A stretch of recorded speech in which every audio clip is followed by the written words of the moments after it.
negalėtų pradėti savo garsiųjų greitų atakų, nuo kurių apsigynimo beveik nėra. O tuo tarpu puikiai ataka būtų labai prastas. Ir trečia sąlyga prie pirmųjų dviejų. O, čia jau yra tik kiek įmanoma. O amerikiečiai dabar spaudžia, taip. Pakartojimas Skotis Pippenas iš viršaus ir sublyksti foto blykstės čia tribūnose. Nemažai žiūrovų turi fotografuoti. Sabonis, 3 taškai! Išmeta iš rankos. Ir jau Barklis pabėga.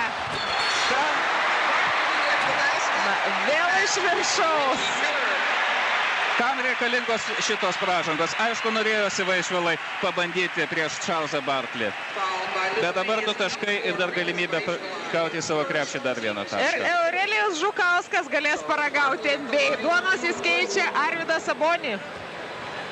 Ir Čarlzas Barklį. Toliau pasirodo Karlas Malonė ir Mičas Richmondas 9 numeris. Skotis Pippenas deda iš viršaus ir dar sykį ta pati situacija. 2 taškai su bauda.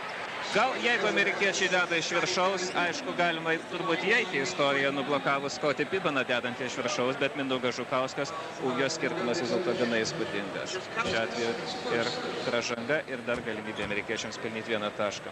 Tačiau noras yra labai... Taškus, visus 3 taškais metimas. Skotį Pippenas.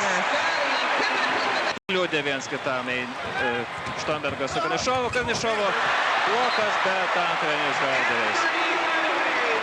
Deda iš amerikiečiai atkovojo kamuolį, po truputį jiems leidžiama įsibėgėti.